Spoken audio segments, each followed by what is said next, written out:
Welcome to this Wednesday's 3 Good Minutes. Today I'm going to talk about a Jesus-centered view of just war theory. Our recent war with Iran may revive conversations about just war theory, which has been developed over centuries to evaluate when it is morally permissible to go to war and how to conduct war ethically. Much ink has been spilled over the years on this, and even Christians are all over the map on their just war positions and beliefs.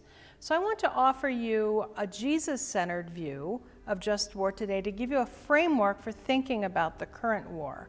A Jesus-centered view seeks to reconcile the radical peacemaking of the Sermon on the Mount with the Christian responsibility to protect the innocent and uphold justice in a fallen world. In the just war tradition, most Protestants and Catholics argue that while war is always a tragic necessity or a lesser evil, it can be justified under strict conditions to prevent greater injustices. First, there must be just cause. War must be defensive, such as resisting invasion or protecting the innocent from genocide or oppression. Second, there must be right intention. The goal must be to restore a just peace, not for revenge, conquest, or economic gain. And third, there must be legitimate authority. Only a lawful government, not individuals, has the authority to declare war. Fourth, war must be a last resort. All peaceful negotiations and diplomatic efforts must be exhausted first. And finally, war must be proportional and safeguard non-combatants or civilians. Now, many Christians, Anabaptist traditions like Amish and Mennonites in particular, as well as Quakers and other denominations, argue that Jesus' life and teachings, specifically turning the other cheek and loving your enemies, preclude any participation in violence, and as such advocate radical non-resistance or pacifism. These believers see Jesus as non-combatant, as he did not meet violence with violence. Remember how Jesus, for example, rebuked Peter for using a sword in Gethsemane.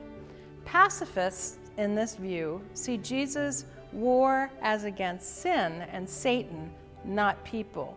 In this view, Jesus' followers conquer through self-giving love and suffering rather than causing it. Of course, that brings up a lot of what ifs. What if an aggressor is attacking your child? These are always the tough questions in any just war theory. A third and more recent perspective on just war is seeing it as an opportunity for Christian discipleship. We realize that war is not just a legal checklist, but a way for us Christians to live out our faith in public life. We may be lamenting our administration's violent involvement in Iran right now, but the best that we can do personally is work on cultivating our own virtues like justice, temperance, and courage in our own spheres of influence as we navigate life's complexities. We must always remember that we are dual citizens while belonging to an eternal kingdom with very different values. We're at the same time citizens of earthly nations with a duty to mediate Christ's grace in tragic circumstances. And living in a fallen world produces many such tragic circumstances. And so many of us can only pray hard and then work faithfully for God's kingdom to come on earth as it is in heaven. May God sustain us and empower us to serve in these difficult times.